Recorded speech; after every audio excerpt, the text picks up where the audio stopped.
Assalamualaikum warahmatullahi wabarakatuh. Bismillahirrahmanirrahim. Alhamdulillahi rabbil alamin. Wa sallallahu ala sayyidina Muhammadin wa ala alihi wa sahbihi ajma'in. Allahumma alimna ma yanfa'una wa anfa'na bima 'allamtana. Allahumma faqihna fid din wa 'allimna at-ta'wil wa zidna 'ilman ya rabbal alamin. Subhanaka la ilma lana illa ma 'allamtana innaka antal alimul hakim wa la haula wa la quwwata illa billah. Alhamdulillah, malam ni kita sambung pengajian kita kitab Al-Fawzul Kabir fi Usulit Tafsir, iaitu pada muka surat 122, iaitu ayat tajuk yang ketiga, ayat 187 surah Al-Baqarah. Ayat-ayat yang dimansuhkan, yang dianggap sebagai mansuh daripada surah Baqarah. Qala al-musannif rahimahullahu ta'ala, qawluhu ta'ala uhilla lakum laylatas siyami rafathu ila nisaikum, nasikhatun liqawlihi ta'ala ya ayyuhalladzina amanu kutiba alaikumus siyamu kama kutiba alal ladzina min qablikum لأن مقتضاها الموافقة فيما كان عليهم من تحريم الأكل والوطء بعد النوم. ذكره ابن العربي وحكى قولا آخر أنه نسخ لما كان بسنة. قلت معنى كما كتب التشبيه في نفس الوجوب فلا نسخ، إنما هو تغيير لما كان عندهم قبل الشرع، ولم نجد دليلا على أن النبي صلى الله عليه وسلم شرع لهم ذلك، ولو سلم فإنما كان ذلك بالسنة. Ini ayat yang ketiga yang dikatakan mansukh oleh Imam Suyuti dan juga Ibnul Arabi, dan dibahas satu persatu oleh Imam Waliullah, iaitu ayat uhilla lakum lailatas siyami rafathu ila nisaikum, iaitu dihalalkan kepada kamu pada malam berpuasa itu ar-rafath, maknanya hubungan intim dengan isteri-isteri kamu itu. Ayat ini menasahkan ayat kama kutiba alal ladzina min qablikum. Jadi memasukkan ayat ya ayyuhalladzina amanu kutiba alaikumus siyam kama kutiba alal ladzina min qablikum. Kerana maksudnya sama dengan mereka dari segi haram makan dan bersubuh setelah daripada tidur. Ini disebutkan oleh Ibnul Arabi. Dalam pengamalan di peringkat awal sahabat dahulu, iaitu bila mana tidur setelah daripada berbuka, jadi bangun tu maka tidak boleh makan dan tidak boleh bersetubuh lagi dengan isteri. Kemudian turun ayat yang kata uhilla lakum, dihalalkan untuk kamu untuk mendatangi isteri. Jadi ayat ini dijawab oleh Ibnul Arabi. Maknanya ada juga ulama yang sebut bahawa ayat ini mansuh, tetapi Ibnul Arabi kata maksud sama ni sama dari segi haram dan makan dan bersetubuh. Itu sama. Jadi haknya di sini kama kutiba, sebagaimana difardukan kepada kamu puasa seperti mana difardukan kepada umat sebelum kamu. Jadi bila kata kama kutiba, seperti mana, sebagaimana, jadi mestilah ada muafaqah, persamaan. Jadi kalau kita tengok nombor 282 tu, yang ni sama dengan puasa umat terdahulu. Sama ni maknanya kalau umat dahulu hanya boleh makan sebelum daripada tidur, lepas daripada tidur tak boleh makan dah, maka kira-kira samalah kita dengan orang-orang ahli kitab, orang Yahudi. Syekh Waliullah kata di sini, Saya mengatakan sebagaimana difardukan bermaksud menyerupakan pada wajib itu sendiri. Mana hak sama tu dari segi wajib je. Bukan keseluruhan benda tu sama. Begitu juga kalau kira dari segi tarikh pun tak sama. Sebab bulan Ramadan Allah Ta'ala pilih untuk puasa fardu orang Islam. Orang Yahudi tak ada ketetapan pada bulan Ramadan ini. Jadi kalau kita tengok balik nombor 282 ni, yang ni sama dengan puasa umat terdahulu. Terdapat sebuah hadis dalam Musnad Ahmad nombor 15795. An Ka'b bin Malik qala kana an-nasu fi Ramadan idza shama ar-rajul fa amsa fanama haruma alayhi at-ta'am wash-sharab wan-nisa'u hatta yuftira min al-ghad. فرجع عمر بن الخطاب من عند النبي صلى الله عليه وسلم ذات ليلة وقد سهر عنده فوجد امرأته قد نامت فأرادها فقالت إني قد نمت. قال ما نمت. ثم وقع بها وصنع كعب ابن مالك مثل ذلك فغدا عمر إلى النبي صلى الله عليه وسلم فأخبره فأنزل الله تعالى علم الله أنكم كنتم تختانون أنفسكم فتاب عليكم وعفى عنكم.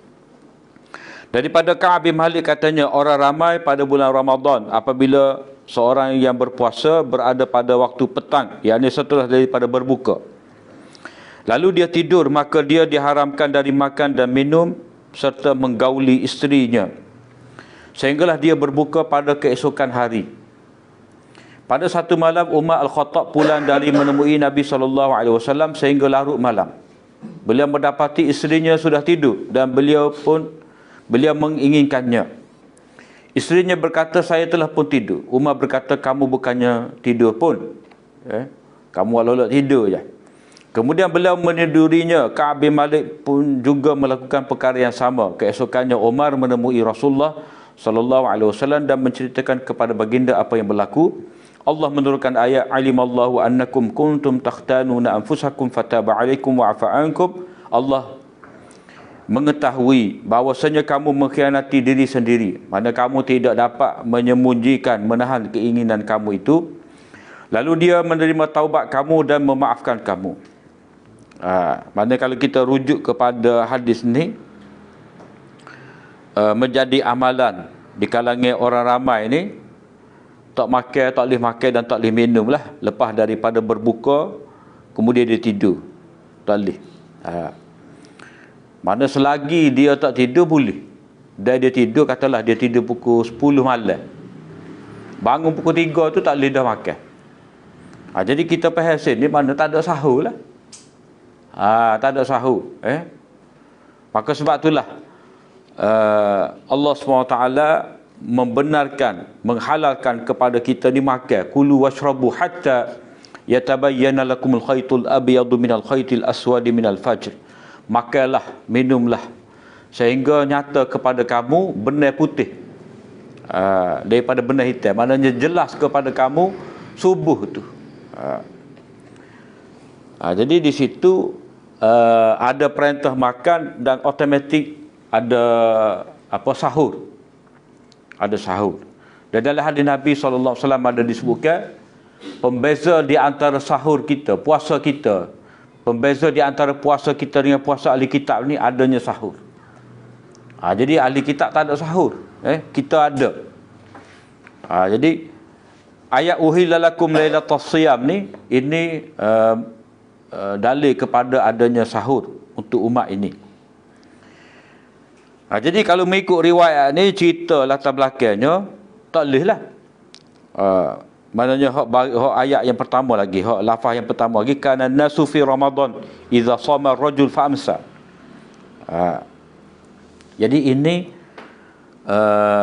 amalan orang ramai lah. Cuma riwayat ni tidak kuat kerana ia diriwayatkan melalui Abdullah bin Lahi'ah. Abdullah bin Lahi'ah ni kita ngaji hadis memang tahulah. Dia ni tidak kuat dari segi ingatan. Umumnya dari segi adalah dia tu tak apalah, tapi ada juga yang kritik adalah dia tu, tapi tak banyak. Tapi umumnya mengkritik Abdullah bin Lahiyah ni dari sudut hafalan, kerana ingatan dia tu bercelaru setelah daripada kitabnya terbakar. Tetapi Syekh Al-Arnaud, Syuaib Al-Arnaud menilainya sebagai hasan, walaupun terdapat Abdullah ibn Lahiyah dalam sanad, tetapi ia diriwayatkan melalui Ibnul Mubarak. Dalam ilmu hadis ni, riwayat Abdullah ibn Lahiyah ni umumnya dikatakan dhaif. Umumnya. Cuma ada juga ulama yang menerima Abdullah ibn Lahiyah ni, tetapi dia buat syarat, kecuali melalui 3 orang. 3 orang ni al-abadilah as-salasah. Kalau riwayat Ibn Lahiyah ni diriwayatkan melalui 3 orang ni tak apa. Antaranya riwayat melalui Abdullah ibn al-Mubarak. Yang kedua melalui Abdullah ibn Wahbin. Dan yang ketiga Abdullah ibn Yazid al-Muqri. Kalau melalui 3 orang ni tak apa. Ini juga pendapat Syekh Al-Albani. Walau bagaimanapun, kalimah orang ramai dalam hadis ini berkemungkinan merujuk kepada umat Islam atau ahli kitab. Maknanya ulama yang tidak terima persamaan, ulama yang tidak terima persamaan ni kena sama antara puasa ahli kitab dengan ahli orang Islam ni. Kama kutiba alal ladzina min qablikum ni. Tak. Mereka mengatakan bahawa kana nas fi Ramadan ni kalau kita tengok di sini, kalimah orang ramai dalam hadis ni berkemungkinan merujuk kepada umat Islam atau ahli kitab. Ada kemungkinan. Kita kata, kalau kita nak anggap memang daripada awal lagi orang Islam ni sama 100% puasa dia dengan ahli kitab, itu tidak kuat. Sebab pertama, hadis ni ada percanggahan. Sebahagian ulama kata dhaif, sebahagian kata hasan. Kalau kita terima sebagai hasan pun, dan bila hasan boleh dibuat hujah, tetapi masalah dilalah, masalah pengertian lafaz an-nas itu, kita ada kemungkinan kita nak pegang itu merujuk pada ahli kitab ke ataupun orang Islam. Jadi kanan nas tu adakah merujuk kepada umat Islam pada waktu tu, para sahabat, ataupun kanan nas ni ahli kitab, ada kemungkinan. Ataupun boleh jadi juga kita boleh kata cara puasa sahabat pada ketika tu tidak ada perincian. Tidak ada perincian, maknanya tidak ada syarat. Tidak ada syarat kalau tidur tak boleh makan dah, tak ada. Maknanya tidak ada penetapan jelas daripada hadis-hadis, tak ada. Cuma ada sahabat dia memahami bahawa dalam kebaikan benda ni Nabi suka dengan ahli kitab. Jadi ada kemungkinan mereka ni memahami bahawa dalam bab ni kena serupa juga dengan ahli kitab. Yang ni bila sudah tidur tak boleh makan dah. Jadi sebab itulah disebutkan di sini kanan nas, orang ramai. Jadi kemungkinan pada waktu tu kaifiat puasa tu tidak ada perincian. Cuma ada orang faham terdapat perincian, maka perincian tu merujuk kepada amalan ahli kitab, yang mana mereka tidak makan lagi setelah daripada tidur. Dan dalam masa yang sama tidak ada riwayat yang jelas menunjukkan bahawa kamu tak boleh makan dah bila sudah tidur. Tak ada riwayat. Cuma adanya riwayat ni je. Riwayat ni hanya ceritakan tidak ada arahan, tidak ada ketetapan khusus daripada Nabi. Maknanya kalau kita cari hadis, ada ke tidak ada yang larang makan lepas daripada tidur pada malam Ramadan? Jawapannya tak ada.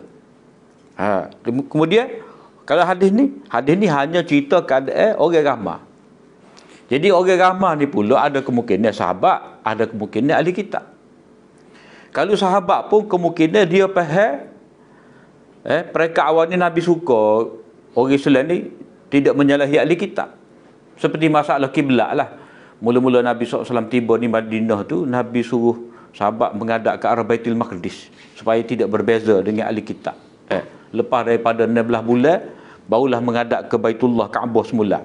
Jadi di situ mereka awal tu tidak nampak ketara perbezaan.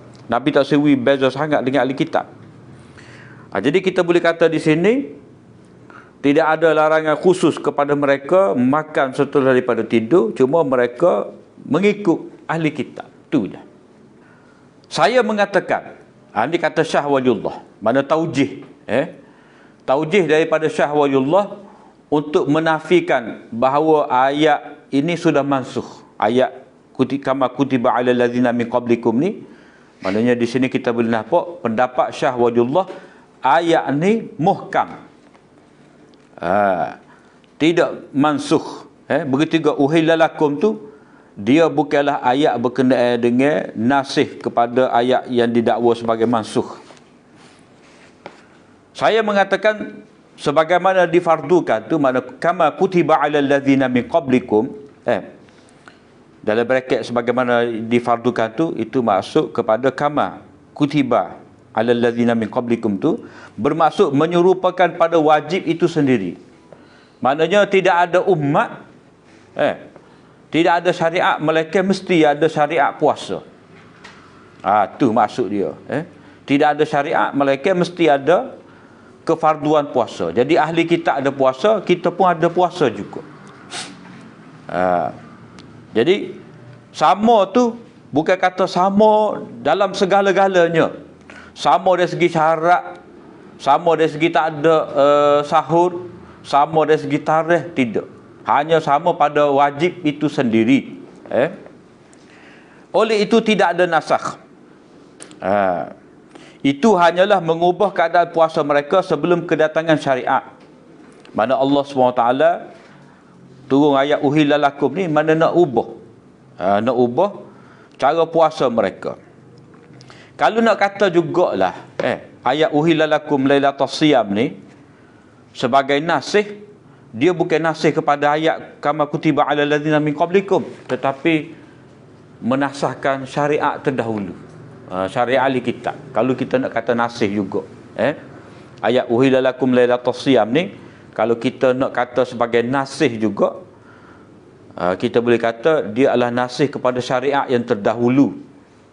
Syariat Taurat tu bukan menasahkan ayat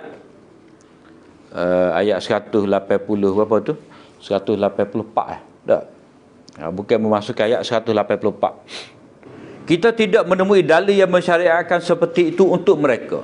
Maknanya sejauh perhatian kami, kajian kami terhadap kitab-kitab hadis ni, tidak didapati ada penetapan tidak boleh makan setelah daripada tidur untuk umat Muhammadiyah ini. Tak ada. Jika diterima, maka itu dengan sunnah.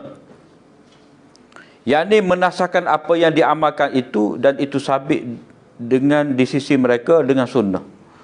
Hal ini kita tak jelas mana. Sebab kalau kita tengok dalam syarah ni, dia sebut dengan ringkas je.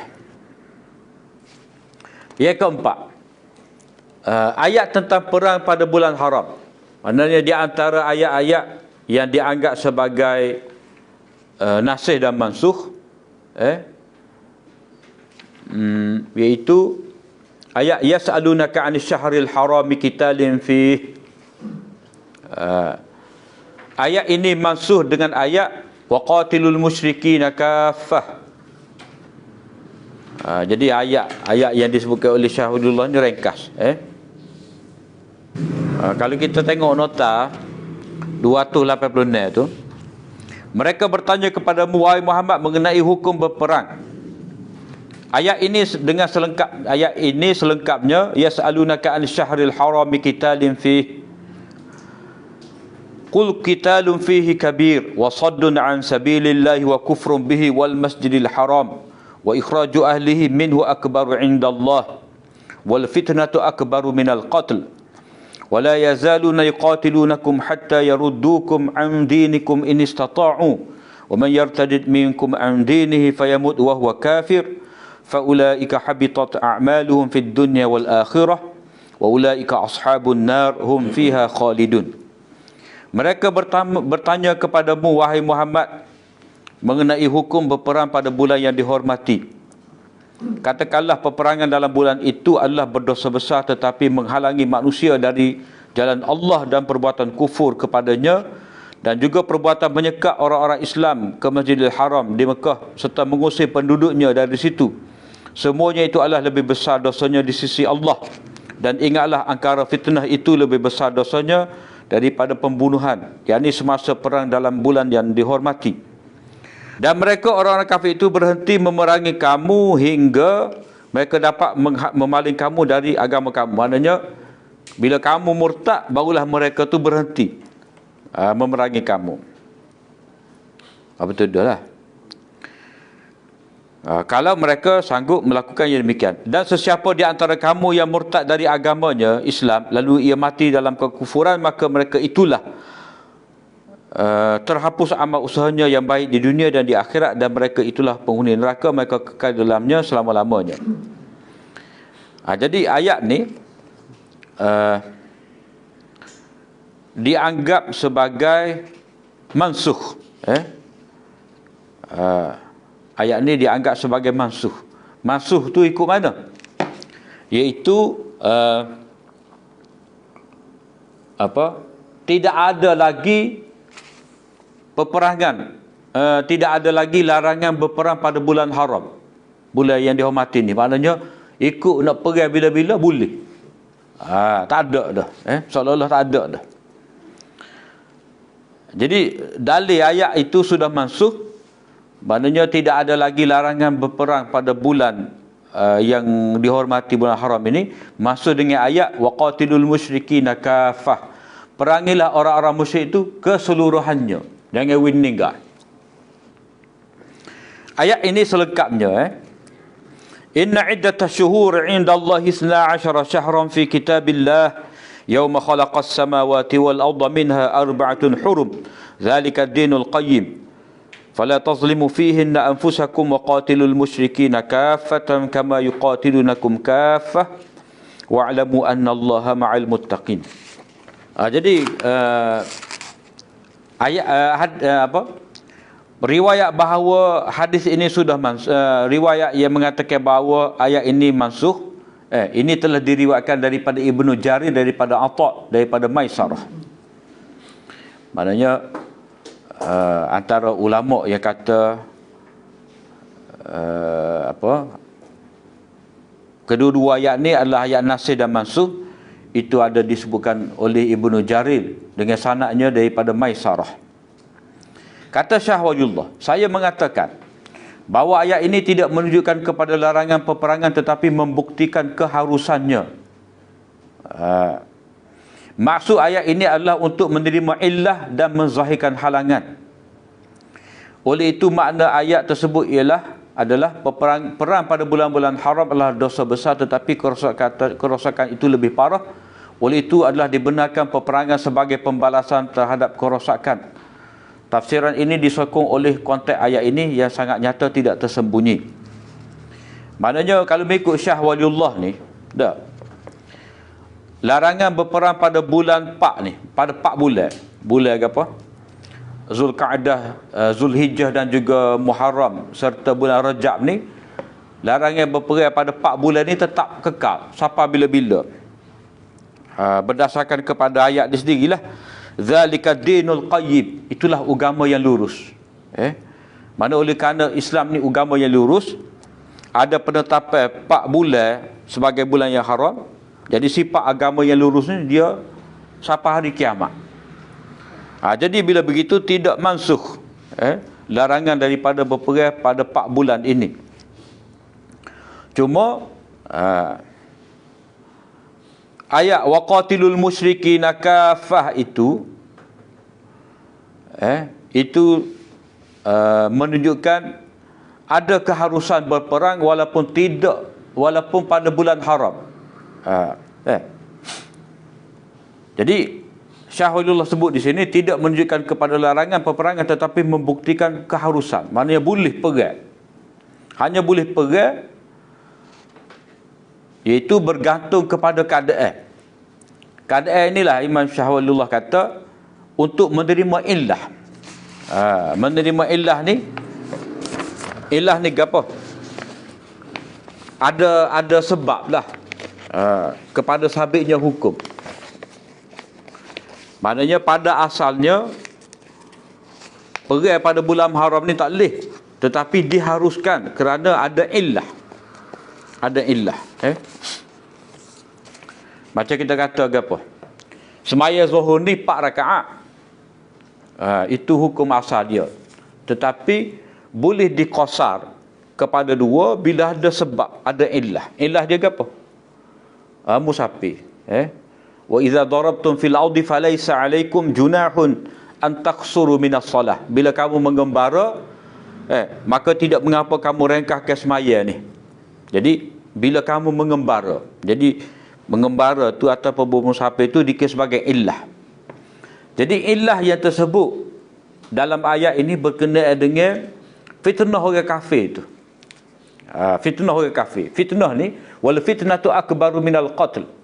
Ia dimaksudkan dengan fitnah di sini iaitu kekufuran. Satu pendapat kata masuk fitnah di sini makna kufur tu. Ataupun lebih tepat lagi kita kata menyekat orang daripada beriman itu adalah fitnah. Begitu juga memurtadkan orang beriman itu fitnah juga. Maka bila mana orang-orang musyrik, orang kafir menyekat orang beriman daripada berhijrah, menyekat orang beriman daripada menyekat, bila mana orang kafir menyekat orang lain nak beriman, bila mana orang kafir cuba memurtadkan orang beriman, maka pada ketika itu orang mukmin boleh memerangi orang kafir sekalipun pada bulan haram. Sebab apa? Sebab fitnah itu lebih besar lagi daripada pembunuhan, yakni pembunuhan pada bulan haram. Jadi kedua-dua ayat ni, ayat dalam surah Taubah juga dalam surah Al-Maidah ni, Al-Baqarah ni, dia ada konteks dia, saling menguat antara satu sama lain.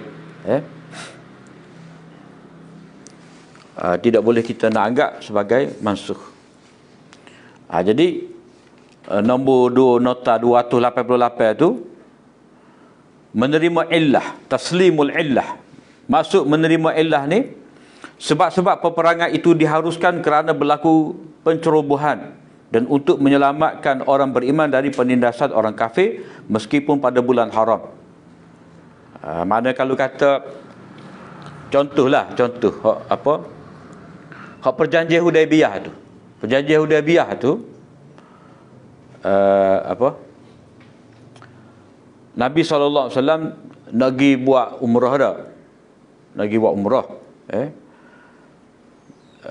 Kemudian bila disekat oleh orang-orang musyrik, maka Nabi SAW hantar siapa? Sayyidina Uthman untuk pergi berunding. Sebab nak masuk juga buat umrah. Tidak lama kemudian sahabat berita bahawa Sayyidina Uthman telah dibunuh. Maka Nabi SAW ambil bai'ah dengan sahabat sekalian hak mana ada di pokok syajarah tu, bai'ah sanggup korban nyawa untuk membela Uthman. Jadi pada ketika tu nak masuk nak masuk Mekah, kalau kiranya melakukan pencerobohan tanah haram tu tak boleh. Jadi konsepnya tanah haram dengan bulan haram ni tetap kena jaga, elok daripada berlaku peperangan. Tapi oleh kerana ada sebab yakni nak membela kematian Sayyidina Uthman ni, maka Nabi sallallahu alaihi wasallam nak lancar peperangan, memerangi orang-orang Mekah tu dan menzahirkan halangan. Maksudnya yakni memulakan pencerobohan terhadap orang lain. Mana hak tak bolehnya kita tu sendiri orang Islam ni nak start berperang, menceroboh orang lain pada bulan haram tu tak boleh. Tapi kalau kita diceroboh maka boleh. Mana menzahirkan halangan ni, yakni hak asalnya tidak boleh memulakan peperangan pada bulan haram. Tetapi boleh kalau kita diperangi, diserang. Itu baru boleh. Oleh itu, makna ayat tersebut adalah perang pada bulan haram adalah dosa besar. Tetapi kerosakan itu lebih parah lagi. Maknanya membiarkan orang-orang beriman ni, mereka itu jadi murtad ataupun orang lain tidak dapat memeluk Islam disebabkan dihalau oleh orang musyrik dan mereka melakukan pada bulan haram, maka itu lebih besar lagi mudaratnya itu daripada menjaga bulan haram. Jadi ayat ni juga menjadi dalil kepada kaedah darul mafasid, menolak kemudarat, apa dipanggil apa, menolak kemudaratan yang lebih besar dengan kita rempuh mudarat yang lebih kecil. Irtikabu apa mana dia kaedah dia tu, kita menerima, merempuh ke kemudaratan yang lebih kecil demi untuk menolak mudarat yang lebih besar. Irtikabu akhafid dararaini lidaf'i akbarihima. Kita melakukan kemudaratan yang lebih kecil demi untuk menolak mudarat yang lebih besar lagi. Apa ni lah, tak pergi mari-mari masjid ni dah. Takut penularan COVID-19 ni. Jadi tidak berjemaah di masjid itu satu mudarat, tapi menyebabkan penyakit merebak dan tidak terkawal itu mudarat yang lebih besar lagi. Oleh itu adalah dibenarkan peperangan sebagai pembalasan terhadap kerosakan. Maknanya dalam ayat tu zalika jazaul kafirin, itulah balasan orang-orang kafir. Jadi oleh kerana mereka melakukan serangan terhadap orang Islam, maka perlu dibalas kerosakan mereka itu. Tafsiran ini disokong oleh konteks ayat ini yang sangat nyata, tidak tersembunyi. Mana kalau tengok molek, siyak dan sibak tu tak ada alasan untuk kita kata ada nasih mansukh. Sebab apa? Sebab ulama ni kita bicara dah dulu, mengapa ulama ni memutuskan bahawa ayat ni mansukh, ayat ni nasih? Sebab mereka melihat ada tanaqud, ada ta'aruf, ada pertentangan di antara dua ayat, dan mereka tidak dapat mencari jalan taufik, jalan untuk mendamaikan dua-dua ayat ni. Bila dia nampak ada percanggahan, jadi kesimpulan yang mudah, penyelesaian yang mudah, mereka kata satu mansukh, satu nasikh. Boleh pakai satu ayat lagi tak boleh pakai. Tetapi kalau perhati dengan baik konteks ayat ni, maka kita akan dapati bahawa tidak ada nasikh dan mansukh pun. Cuma ayat ni dia ada konteks masing-masing. Kemudian yang kelima, firman Allah SWT berhubung dengan iddah, wanita kematian suami. Walladzina yutawaffawna minkum wa yadharuna azwajan wasiyatan li azwajihim mata'an ilal haul, mata'an ilal hauli ghaira ikhraj. Ayat 240 surah Al-Baqarah ini dimasukkan ayat 4 bulan 10 hari, iaitu ayat Al-Baqarah 234. Dan wasiat dimasukkan dengan ayat pusaka. Maknanya kalau kita tengok di sini perkataan walladzina yutawaffawna minkum wa yadharuna azwaja, dan orang-orang yang meninggal dunia di kalangan kamu ini dan dia meninggalkan isteri, wasiyatan li azwajihim, wasiat untuk isteri-isteri mereka itu. Jadi difahami wasiat harta, mata'an ilal haul, diberikan kesenangan sehingga setahun. Yang ni dibenarkan duduk di rumah suami mereka itu dengan tidak keluar selama setahun. Ilal haul tu maknanya tempoh setahun. Manakala tempat tinggal kekal di sisi sebagian ulama dan mansukh di sisi mereka yang lain, kerana ada hadis tiada tempat tinggal, la sukna. Jadi nota 291 tu ayat ni selengkapnya lah. Tak apa dulu kita baca. Saya katakan, kata Syah Waliullah, ayat ini mansukh di sisi majoriti ahli tafsir. Mansukh tu dengan ayat tadilah, ayat dalam nota 292, walladzina yutawaffawna minkum wa yadharuna azwaja yatarabbasna bi anfusihinna arba'ata ashhurin wa 'ashra فإذا بلغنا أجلهن فلا جناح عليكم فيما فعلن في أنفسهن بالمعروف والله بما تعملون خبير. Dan orang-orang yang meninggal dunia di antara kamu sedang mereka meninggalkan isteri-isteri, hendaklah isteri-isteri itu menahan diri mereka, yakni beriddah selama 4 bulan 10 hari. Kemudian apabila telah habis masa iddahnya, maka tidak ada salahnya bagi kamu mengenai apa yang dilakukan mereka pada dirinya menurut cara yang baik yang diluluskan oleh syarak. Maknanya lepas daripada 4 bulan 10 hari ni dia nak nikah lagi lah. Itu pilihan dia. Dia nak janguk ke, itu keputusan dia. Wallahu bima ta'maluna khabir. Jadi ayat ni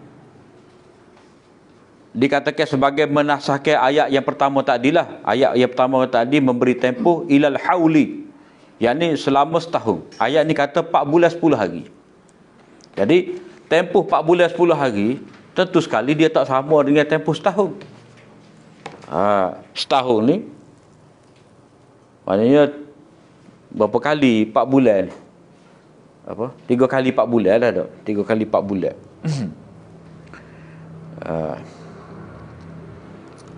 Jadi bila tengok dalam ayat ni 4 bulan 10 hari, ayat tu setahun, maknanya itu bercanggah.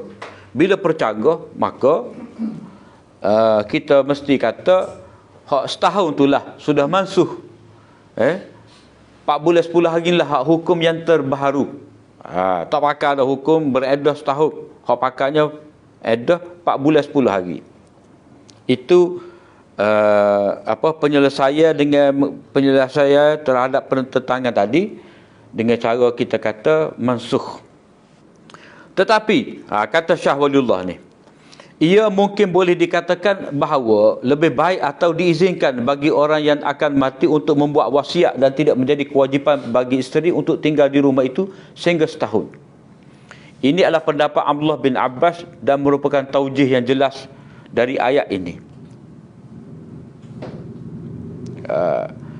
Maknanya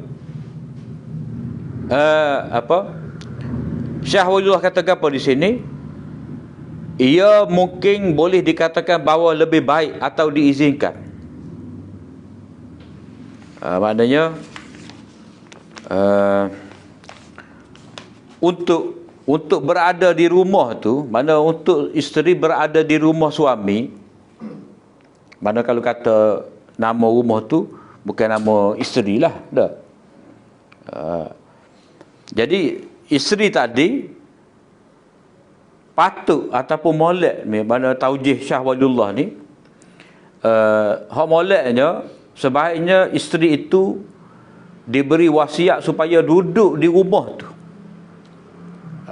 Cuma tidak wajib. Orang mati molek untuk dia buat wasiat supaya bini duduk situ. Jadi wasiat tu berkenaan dengan wasiat duduk. Orang yang kata mansuh tu dia kata wasiat ni hanya untuk bukan waris. Jadi isteri ni dia munggah waris, dia dapat bahagian dia tu sama ada 1/4 ataupun 1/8. Dah. Jadi wasiat ni bukan wasiat harta, tetapi wasiat untuk berada di rumah tu selama setahun. Cuma hak wajib 4 bulan 10 hari. Kalau dia nak cukup sampai setahun pun boleh, tidak wajib. Ini adalah pendapat Abdullah bin Abbas dan merupakan taujih yang jelas dari ayat ini. Tapi kukuk mana pun kita tengok di sini pendapat Syah Waliullah ni, dari segi iddah tu memanglah hak setahun tu bukan iddah tu.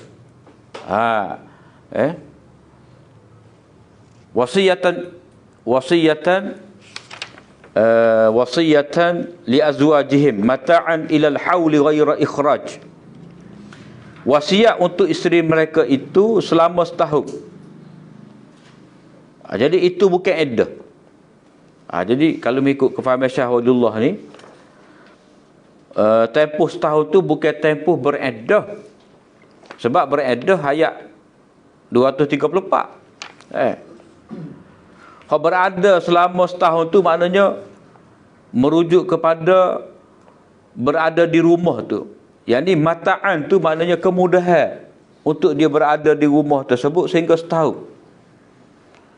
Maknanya dia seorang yang kematian suami ni dah.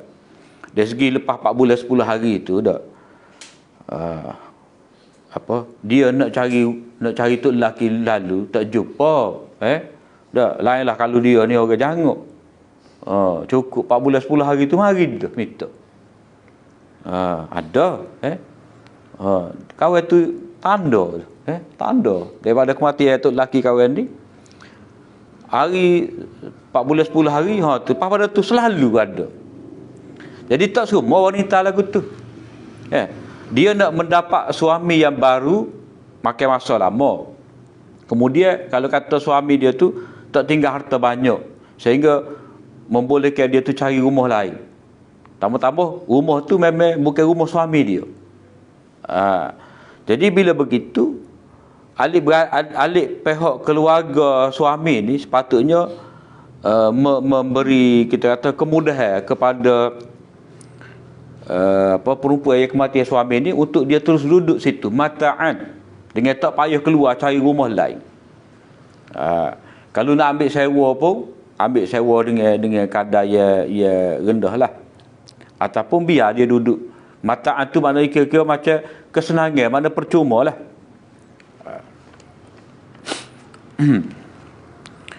Jadi ayat 234 ni memang berkenaan dengan iddah 4 bulan 10 hari.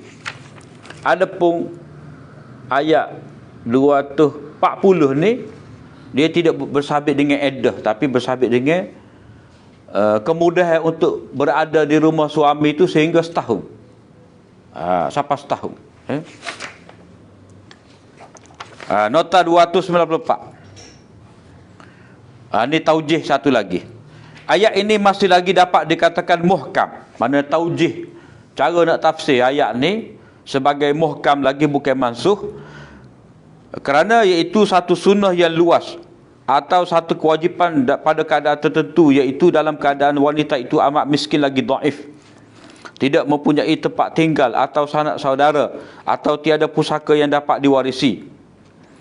Maka dia boleh duduk di rumah untuk lelaki dia tu selama setahun. Harapannya untuk berkahwin lain sebaik saja habis iddah adalah satu kemungkinan yang hampir mustahil. Bukan semua orang ada peluang lagu tu. Kalau dia sendiri nak cari tok lelaki, lagilah tak apa sopan. Dalam hal ini syariat menetapkan supaya suami berpesan supaya isteri dapat tinggal di rumah suaminya sehingga setahun. Mana katalah rumah tu boleh sebagai pusaka kepada orang tertentu di kalangan waris suami itu, tak boleh kepada isteri, maka biarlah dia dapat duduk situ sehingga setahun. Tempoh iddah selama 4 bulan 10 hari sebagai masa menunggu untuk boleh berkahwin. 4 bulan 10 hari ni dia menahan diri daripada berkahwin. Manakala tempoh yang baki sehingga sehingga tu tinggal tu sehingga setahun. Tempoh yang baki sehingga setahun itu satu pilihan untuk terus tinggal di situ, tidak dipaksa. Jika dia mahu, dia boleh berpindah, namun ahli waris lain tidak berhak memaksanya keluar sehinggalah cukup setahun. Di samping itu, lafaz mata'an yang digunakan dalam ayat 240 ini tidak menunjukkan kepada iddah. Mata'an tu ilal hauli tu, mata'an ilal hauli, gabung dua tu tidak boleh kita nak anggap sebagai iddah, melainkan kemudahan untuk tempoh menikmati kemudahan, bukan tempoh beriddah. Maksud beriddah ni lah lebih sesuai merujuk kepada ayat yatarabbasna bi anfusihinna, ayat 234. Sebab itulah kena tengok molek kalimah yang digunakan oleh Al-Quran ni, yatarabbasna, menahan diri, mana tak boleh nikah, kukuk mana pun tak boleh. Itu lebih tepat merujuk kepada iddah. Adapun mata'an ilal hauli ni, itu mana kemudahan. Kemudahan. Kemudahan itu maknanya wasiat untuk dapat berada di rumah tu sehingga setahun. Jadi tak ada nasih dan mansuh. Cuma ayat ni dia ada konteks yang tidak sama antara satu sama lain tu. Cuma hanya berkongsi berkenaan dengan mati suami. Jadi ayat 234 ni kewajipan isteri, ia kematian suami. Ayat 240 ni kewajipan keluarga, sanak saudara terhadap si mati dan juga isteri dia.